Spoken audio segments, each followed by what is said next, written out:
साथियों नमस्कार, आपके अपने YouTube चैनल हरियाणा तक लाइव में आपका स्वागत है। साथियों, आज वक्त बिल पेश हुआ माननीय, तो आप देखें माननीय गृह मंत्री अमित शाह जी ने वक्त के बारे में पूरी डिटेल से समझाया है। वक्त बिल कब आया और उसमें क्या क्या प्रावधान किए, क्या क्या भ्रांतियां हैं, और जब आप इस वीडियो को देखेंगे तो सारी भ्रांतियां आपकी दूर हो जाएंगी। जय हिंद, वंदे मातरम। से जो चर्चा चल रही है उसको मैंने बारीकी से सुना है। मुझे लगता है या तो निर्दोष भाव से या तो राजनीतिक कारणों से ढेर सारी भ्रांतियां कई सदस्यों के मन में भी है और कई सारी भ्रांतियां सदन के माध्यम से, आपके माध्यम से पूरे देश भर में फैलाने का प्रयास भी हो रहा है। बिल पर चर्चा का जवाब तो माननीय रिज्जू साहब देंगे।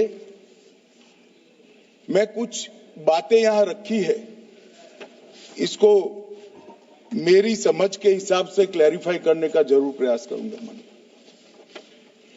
ये वक्त एक अरबी शब्द है। वक्त का इतिहास मान्यवर कुछ हदीसों से जुड़ा हुआ मिलता है और आजकल जिस अर्थ में वक्त शब्द का प्रयोग किया जाता है, इसका मतलब है अल्लाह के नाम पर संपत्ति का दान, पवित्र धार्मिक उद्देश्यों के लिए संपत्ति का दान।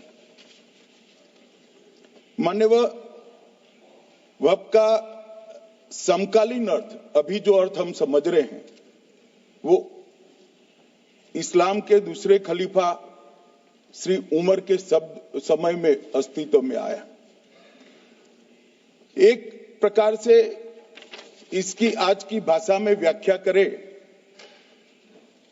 तो वक्त एक प्रकार का चैरिटेबल एंडोनमेंट है और जहां एक व्यक्ति संपत्ति, भूमि या मूल्यवान संपत्ति धार्मिक या सामाजिक भलाई के लिए दान करता है, बिना उसको वापस लेने के उद्देश्य से, वहां वक्त की रचना करती। इसमें दान देता है, वो शब्द का बड़ा महत्व है।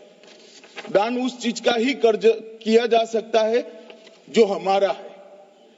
सरकारी संपत्ति का दान मैं नहीं कर सकता मान्यवर, किसी और की संपत्ति का दान मैं नहीं कर सकता। दान उसी चीज का किया जाता है जो हमारा है।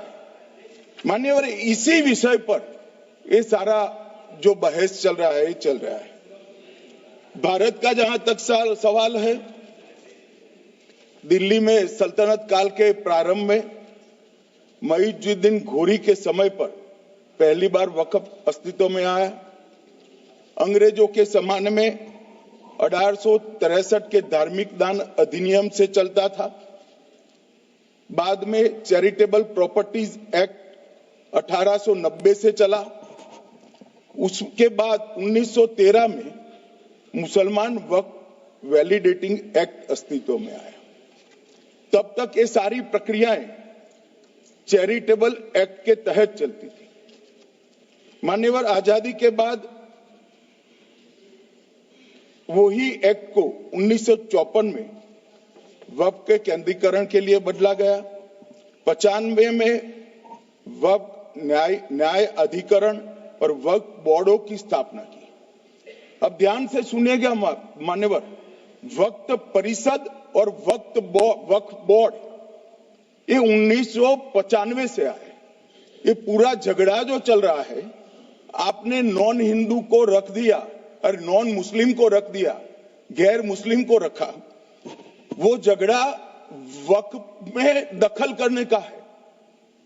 पहले तो वक्फ में कोई गैर इस्लामिक सदस्य आएगा ही नहीं, ये स्पष्टता समझ लीजिए।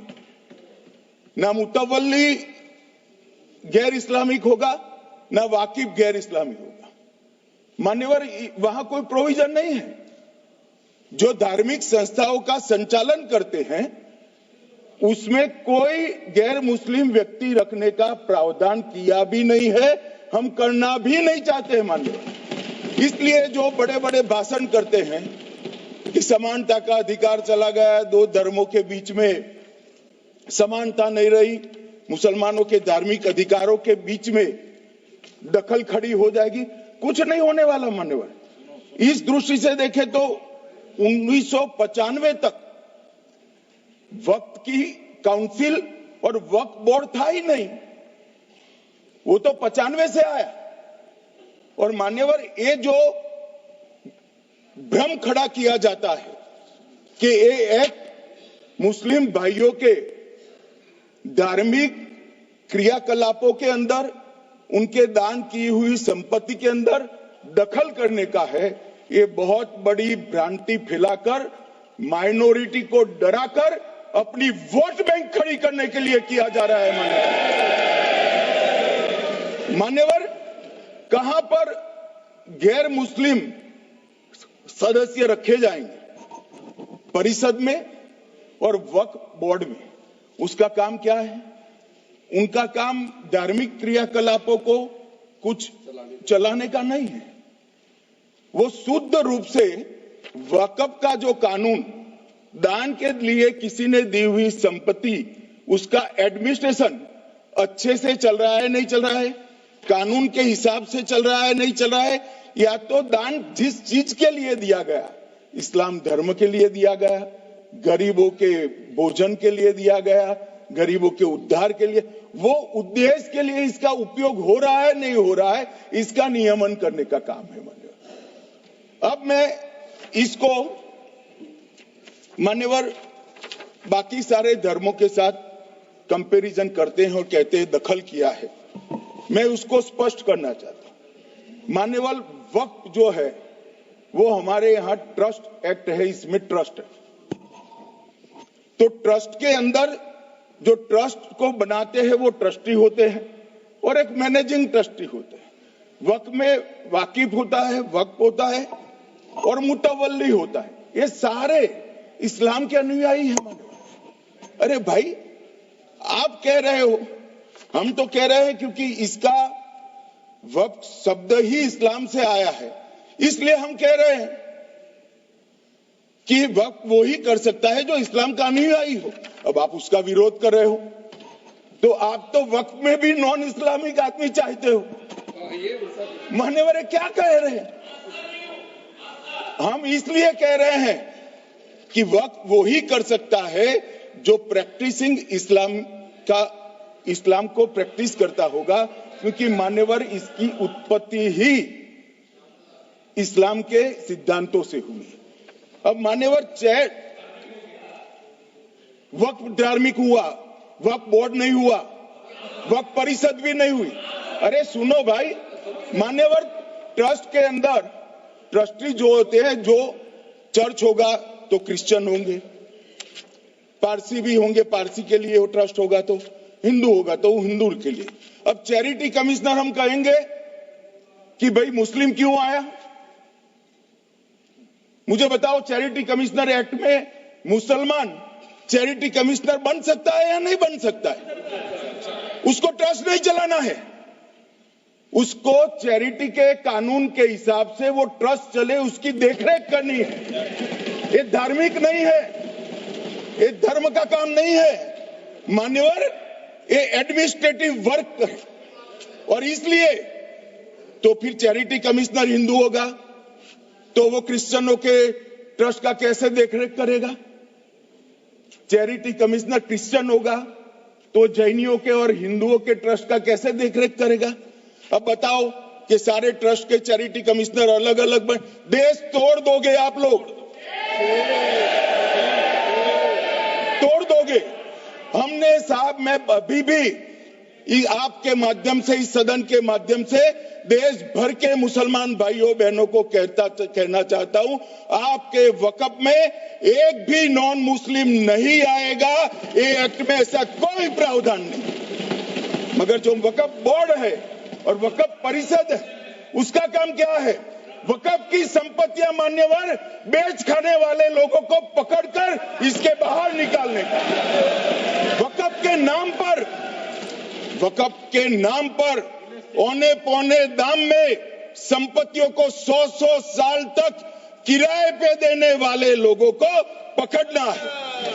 वक्फ का जो पैसा होता है, इनकम जो गिरती जा रही है, जिसके माध्यम से माइनॉरिटी का विकास करना है, माइनॉरिटी को आगे बढ़ाना है, इस्लाम धर्म की सारी धार्मिक संस्थाओं को पुख्ता करना है। ये पैसा जो चोरी होता है ना, उसको पकड़ने का काम वक्फ बोर्ड वक्फ परिषद करे। और मान्यवर वो चाहते हैं कि इनके राज में जो मिलीभगत चली वो चलती रहे, ये नहीं चलेगी,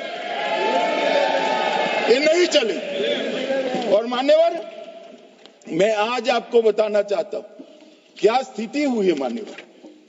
मान्यवर सबने कहा, रिपीटेशन भी होगा, परंतु मैं कहना चाहता हूं मान्यवर कि वक्फ के 2013 में जो अमेंडमेंट्स आए, अब बिल किरण भाई का है, मगर मैं कह सकता हूं कि वक्फ का 2013 का अमेंडमेंट न किया होता तो ये बिल लाने की शायद जरूरत न पड़ती। सब कुछ अच्छा चलता था, 14 में चुनाव आने वाला था, 13 में रातों रात तुष्टीकरण करने के लिए वक्फ कानून को एक्सट्रीम बना दिया गया। और मान्यवर इसके कारण क्या हुआ? इसके कारण दिल्ली लुटियन की 123 वीवीआईपी संपत्ति कांग्रेस सरकार ने जब चुनाव मुहाने पर थे, 25 दिन दूर था, वक्फ को देने का काम कर दिया। दिल्ली वक्फ बोर्ड ने उत्तरी रेलवे की भूमि वक्फ के नाम घोषित कर दी। हिमाचल में वक्फ की संपत्ति बताकर उस पर अवैध मस्जिद बनाने का काम किया। 250 हेक्टेयर क्षेत्रफल वाले 12 गांव पर वक्फ का स्वामित्व हो गया तब तमिलनाडु में।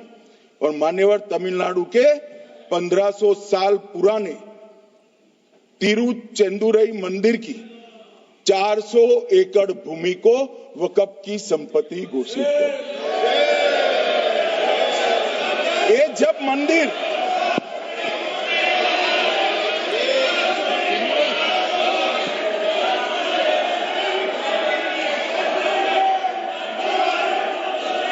आपको मौका मिले जब अपनी बात कह देना, प्लीज बैठिए। मान्यवर कर्नाटक की, आपको मौका मिले जब अपनी बात कह देना, आप भी बहुत मिसलीड करते हैं, बैठिए।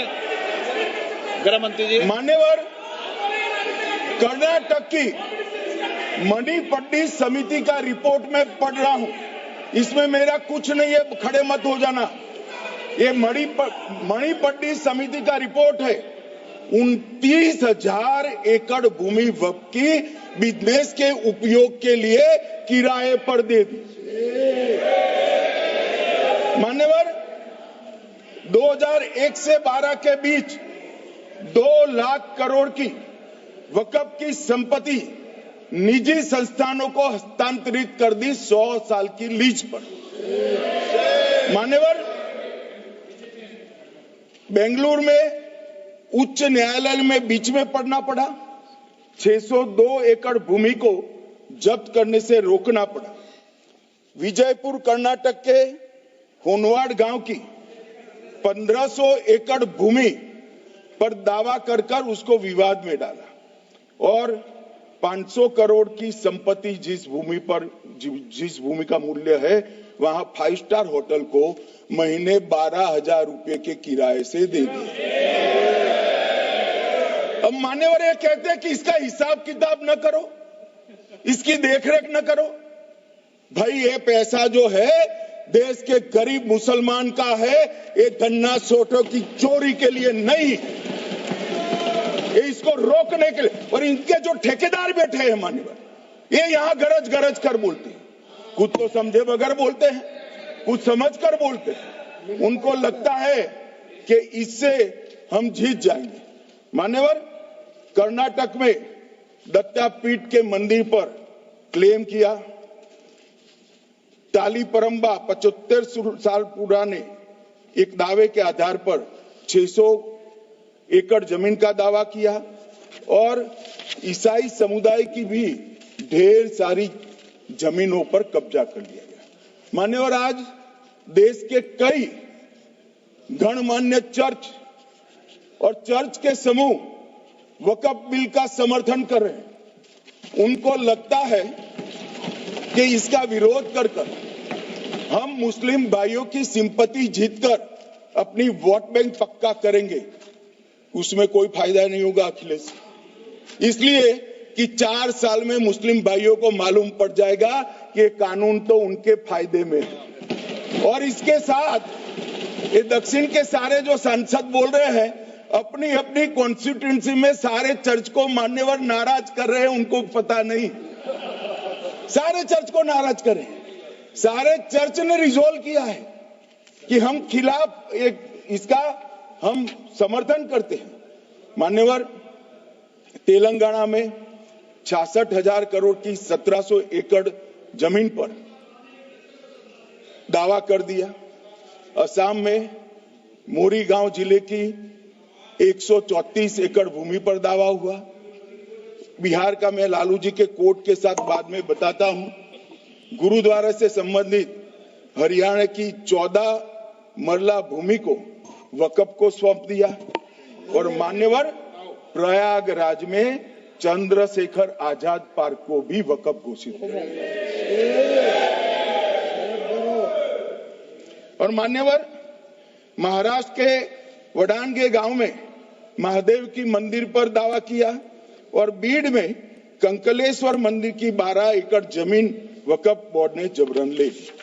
मान्यवर, ये सब जब जो चल रहा है, इसमें आज भी मैं स्पष्ट करना चाहता हूं, वक्फ जो कि मुस्लिम भाइयों की धार्मिक क्रियाकलाप और उनके बनाए हुए दान से ट्रस्ट है, उसमें सरकार कोई दखल करना नहीं चाहती है। मुतवल्ली भी उनका होगा, वाकिफ भी उनका होगा, वक्फ भी उनका। परंतु वक्फ की संपत्ति, इसका रख रखाव ठीक से हो रहा है नहीं। वक्फ का संचालन कानून के हिसाब से हो रहा है, निजी उपयोग के हिसाब से। सैकड़ों साल पहले किसी बादशाह ने दान किया, हमारी भाषा में कहो तो धर्मादा किया। अब इसकी संपत्ति को आप 12,000 रुपये में 5 सितारा होटल बनाने के लिए दे देते हो, ये उचित है क्या? भाई वो पैसा गरीब मुसलमान के कल्याण के लिए करिए, तलाकशुदा महिलाओं के कल्याण के लिए करिए, जो अनाथ बच्चे हैं उसके कल्याण के लिए करिए। मानिए, और ये करने की जगह बेरोजगार मुसलमान युवाओं के लिए स्किलिंग का काम करिए। लाखों करोड़ों रुपए की भूमि मान्यवर और इनकम 126 करोड़ रुपया। रेलवे की जितनी जमीन है, जिसमें हजारों करोड़ लाखों करोड़ का रेलवे का कारोबार चलता है, इतनी भूमि वक्फ के पास है और इनकम 126 करोड़ रुपए। मान्यवर कहते हैं कि इनकम का क्या उद्देश्य है?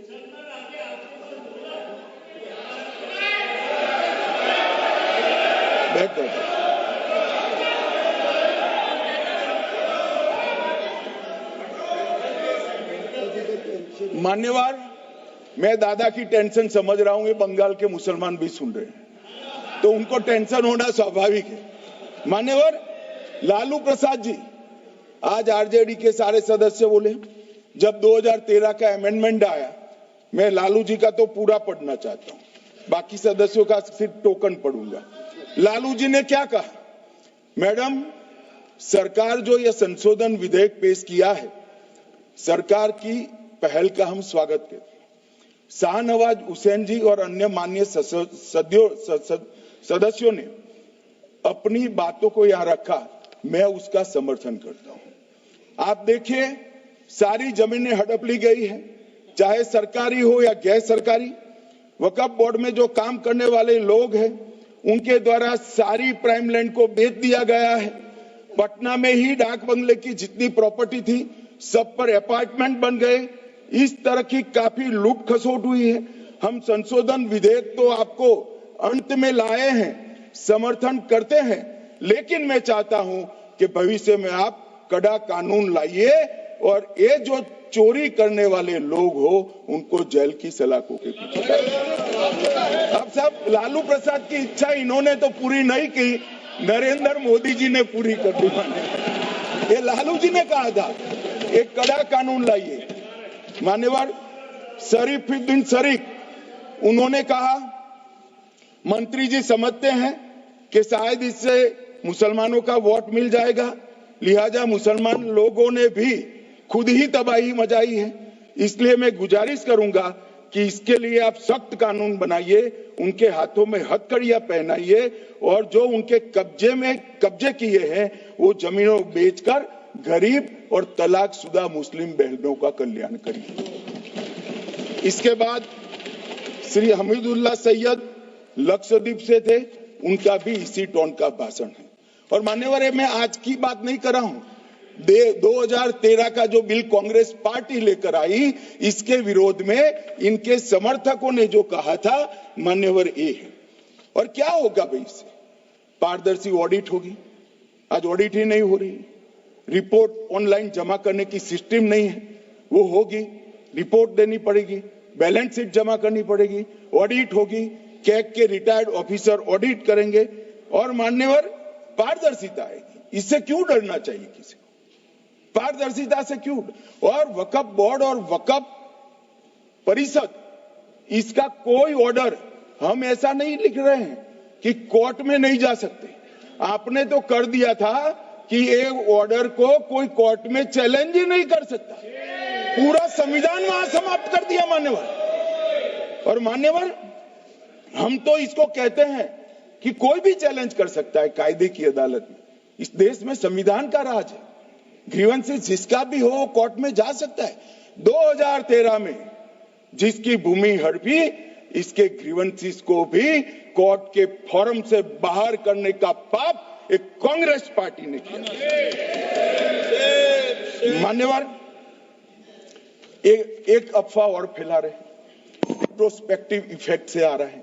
मैं स्पष्ट कर देना चाहता हूं, इस सदन में बोलने के वक्त जिम्मेदारी के साथ बोलना चाहिए। अगर ये कानून का पहला पेज और तीसरी तक धाराएं भी पड़ी होती तो इसमें स्पष्ट लिखा है ये कानून का अमल जिस दिन पारित होने के बाद भारत सरकार नोटिफिकेशन बाहर निकालेगी उस दिन के बाद होगा। मतलब रिट्रोस्पेक्टिव इफेक्ट नहीं है, मगर मुस्लिम भाइयों को डराया जा रहा है कि रिट्रोस्पेक्टिव इफेक्ट से आएगा। मान्यवर ये कह रहे कलेक्टर क्यों रखा है? मुझे एक बात बताओ भाई, जो बता सकते हैं, अगर किसी मंदिर के लिए जमीन खरीदनी है तो जमीन की मालिकी किसकी है वो हमारे देश में कौन तय करता है? सबको मालूम है, कलेक्टर करता है सर, रेवेन्यू ऑफिसर वही है। तो अगर वक्फ की भूमि जो वक्फ कर रहा है उसकी है या नहीं है, इसकी जांच कलेक्टर करे तो इसमें आपत्ति क्या है? वक्फ तो दान है भाई, और दान अपनी संपत्ति का किया जा सकता है, किसी और की संपत्ति का नहीं किया जा सकता। गांव में कोई बेचारा अमेरिका गया है 4 महीने पढ़ने के लिए, घूमने के लिए, आता है तो कि वक्फ घोषित हो गया। कोई कारोबार करने के लिए दिल्ली आया, आता है तो कि वक्फ घोषित हो गया। अरे ऐसे नहीं होता भाई, कलेक्टर को पूछना पड़ेगा सरकारी संपत्ति है या नहीं है, इसकी जांच करनी चाहिए या नहीं करनी चाहिए।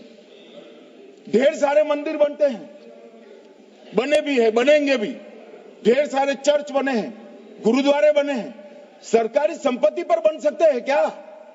नहीं बन सकते मान्यवर। जहां वक्फ की घोषणा होती है वो भूमि सरकारी है या नहीं है वो सत्यापित करना ही चाहिए, और कलेक्टर के अलावे इसको कोई सत्यापित नहीं। मान्यवर इन्होंने मैंने पहले भी बताया मान्यवर, कोर्ट को भी रास्ते से निकाल दिया। मैं बाद में बात करता हूं मान्यवर ये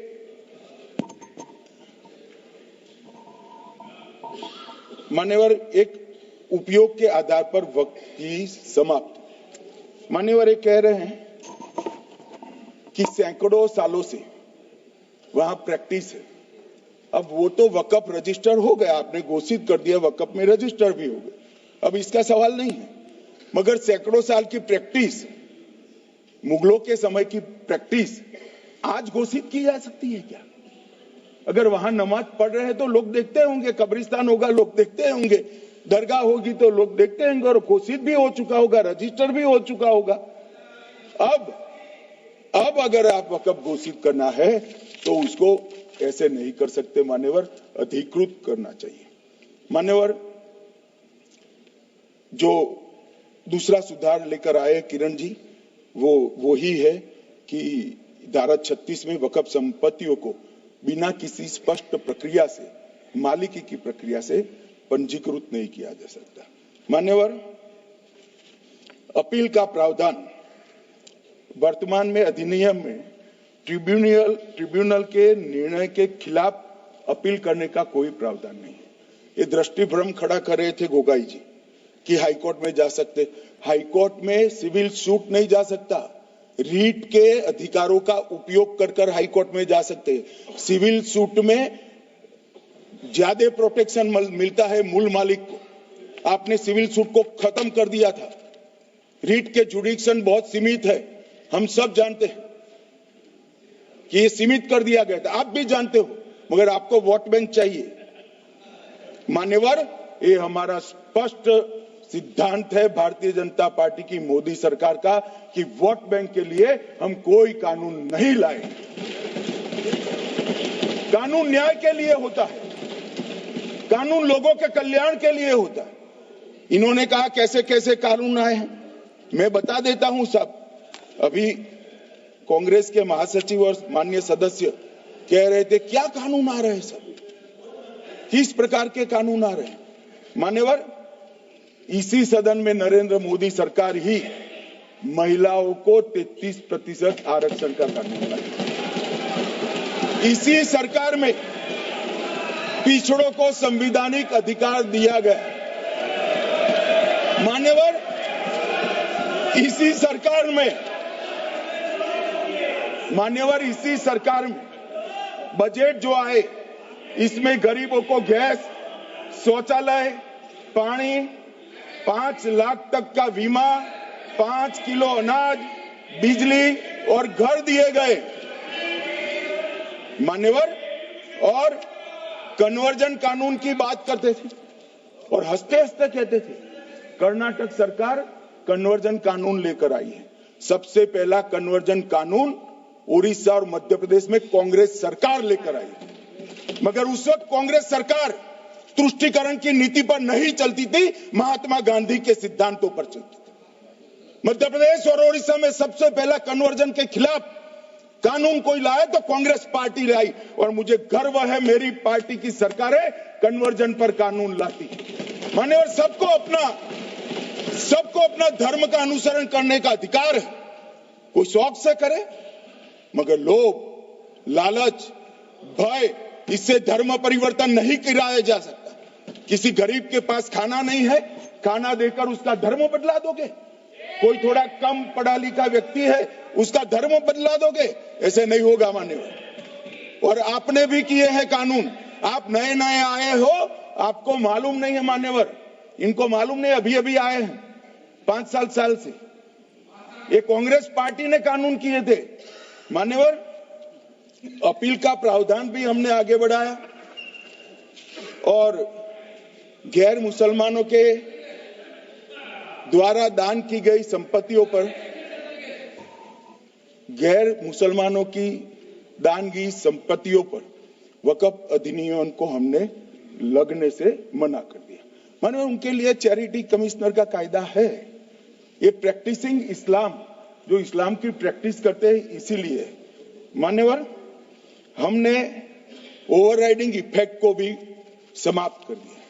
मान्यवर, ट्रस्ट का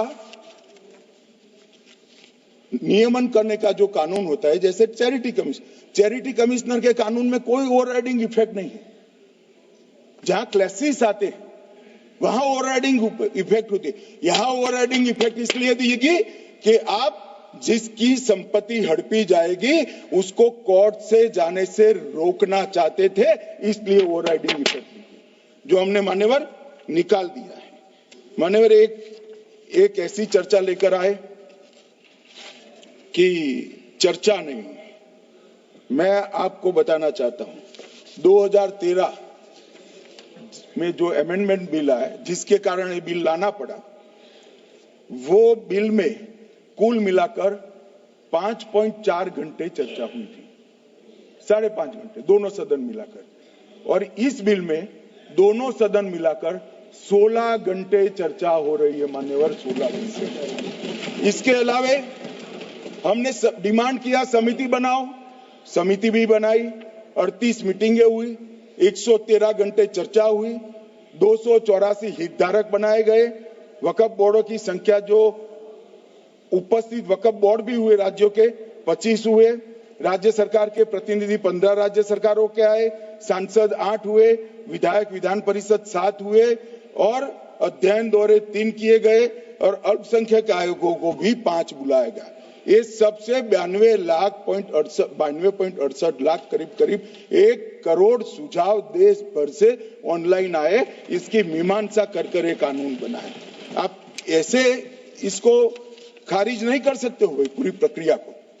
आप जो कर रहे हैं 5.5 घंटे की प्रक्रिया, ये बहुत लोकतांत्रिक प्रक्रिया है और हम 16 घंटे चर्चा करते हैं कि चर्चा आपके अनुरूप चर्चा नहीं हो सकती। ये सदन में हर सदस्य बोलने के लिए स्वतंत्र है,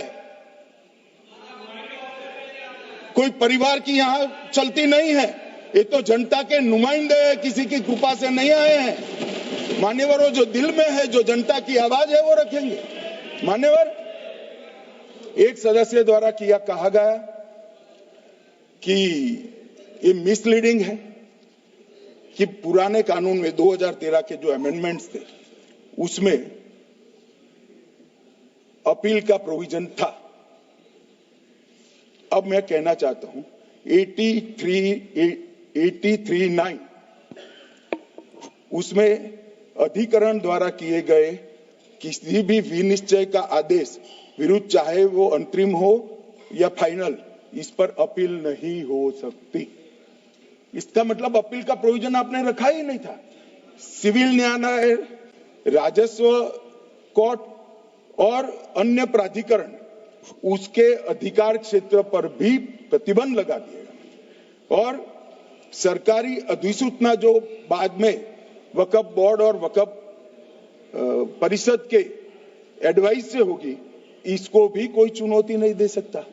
मान्यवर मुझे ये बताओ कि अभी फैशन है संविधान लहराने की, ये संविधान के हिसाब से सरकार का या किसी भी निजी संस्था का कोई भी फैसला मान्यवर कायदे की कोर्ट से बाहर कैसे हो सकता है? कोई भी फैसला, ये देश की अदालत वो फैसले तक रुचि नहीं रखेगी। नागरिक ग्रीवेंसेस लेकर कहां जाएंगे? जिसकी भूमि हड़प कर ली गई वो कहां जाएगा? ऐसा नहीं चलेगा। आपकी वोट बैंक के लिए आपने किया था, हम खारिज कर रहे हैं, ऐसा नहीं चलेगा। अदालत में जाइए, जिसको ग्रीवेंसेस है इधर और साइड से, और अदालत न्याय करेगी। न्याय के लिए तो अदालतें बनी है। और मान्यवर यहां एक सदस्य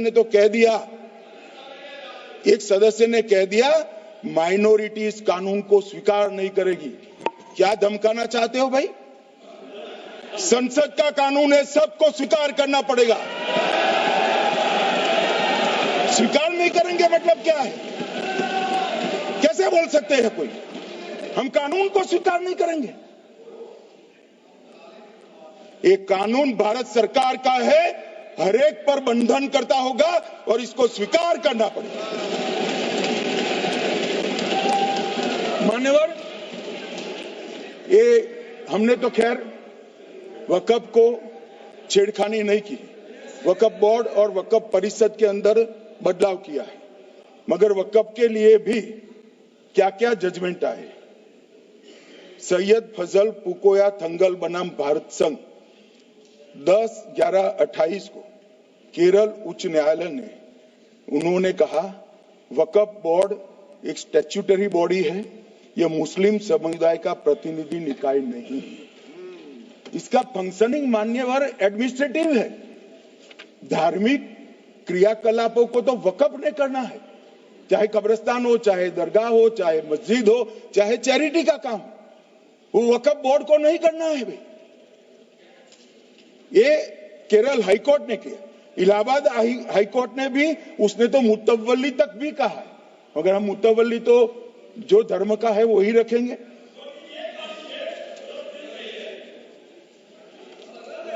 मान्यवर, इन्होंने कहा एक मुतवल्ली के कर्तव्य विशुद्ध रूप से धर्म निरपेक्ष कैरेक्टर है, मगर हम मुतवल्ली को छू नहीं रहे। मान्यवर ये कह रहे थे कि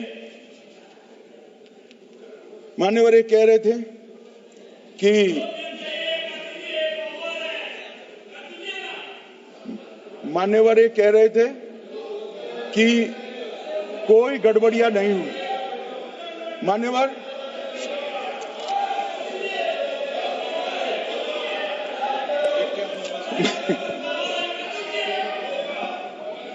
मान्यवर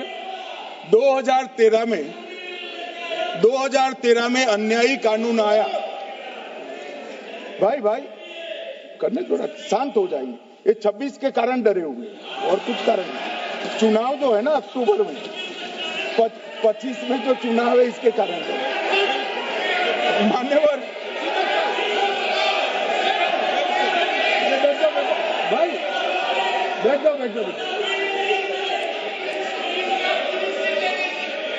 मान्यवर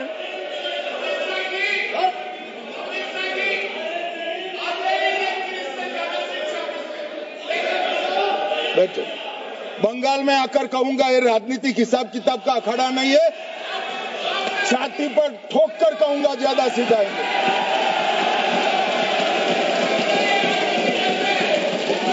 मान्यवर 2013 के, अरे बैठ जाओ वकील साहब बैठ जाइए। मान्यवर 2013 में वो भी रिपीट होने वाले हैं। मान्यवर 2013 में बैठ जाओ।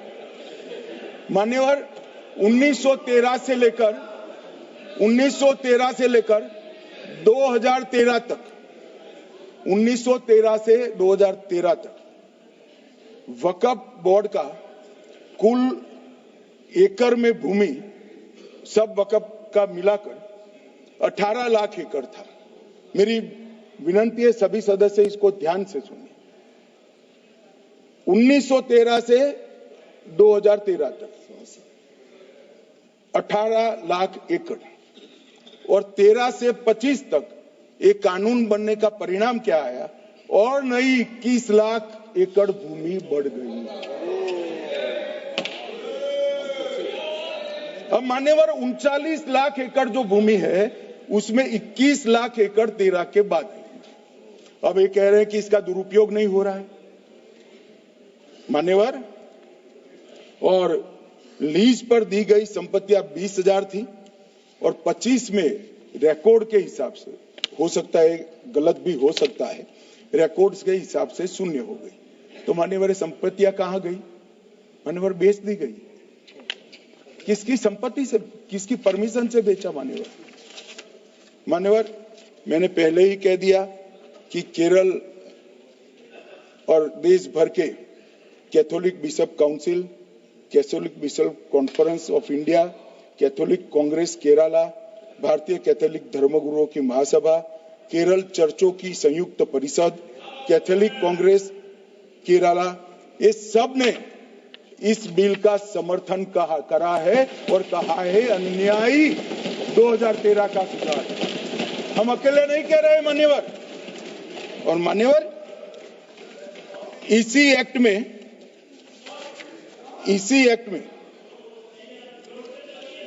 हमने एक बात कही कि जो योगदान था वक्फ बोर्ड का वो 7% से घटाकर 5% कर दिया। मान्यवर, अब ये जो कह रहे हैं ये मुसलमान भाइयों के हित में कह रहे हैं जिसका विरोध कर रहे हैं या अहित में? अगर 7 से 5% हमने कम किया तो ये कहां जाएगा? वो वक्फ में रहेगा। वक्फ बोर्ड का कम किया है। जो मस्जिद चल रही है उसको हमने 2% बढ़ाया है। ये उल्टा समझ रहे हैं।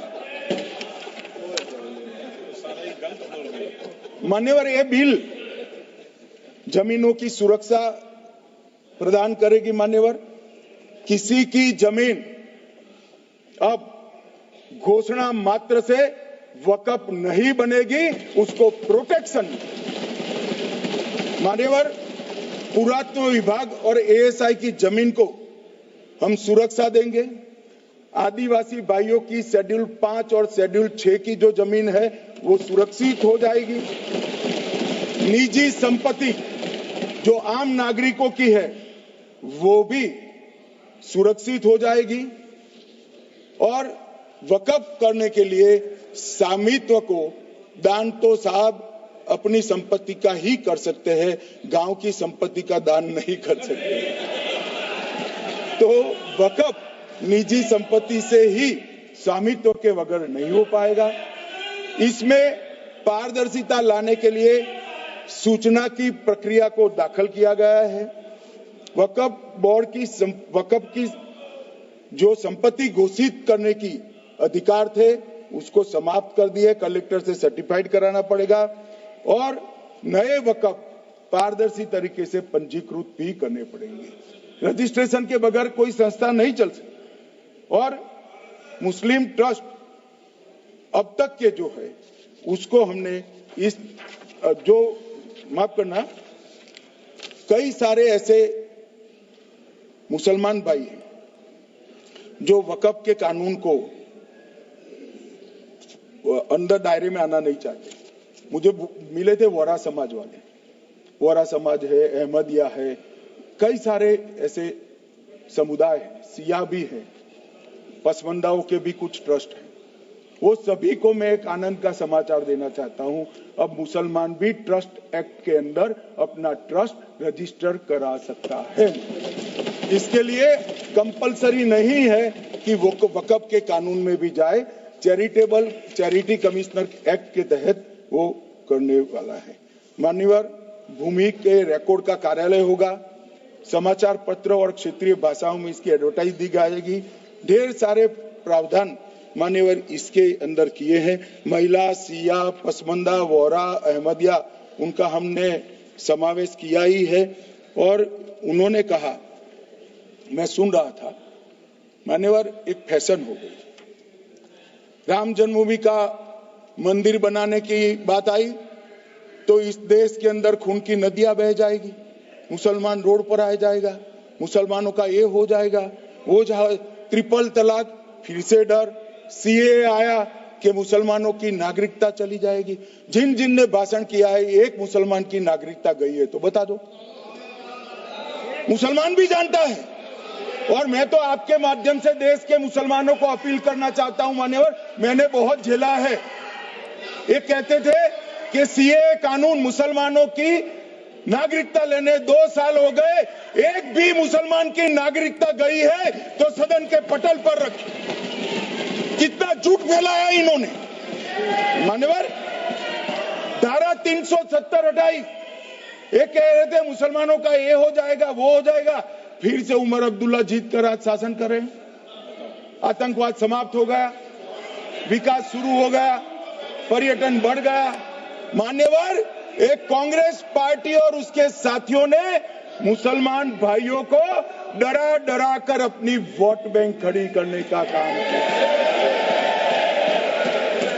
हम नहीं डरा रहे मुसलमानों को, आप डरा रहे हो भाई। आप कह रहे हो ये हो जाएगा। मैं कहता हूं इस देश के नागरिक को किसी भी धर्म का हो कोई आंच नहीं आएगी। मान्यवर, ये नरेंद्र मोदी सरकार का सरकार। मान्यवर,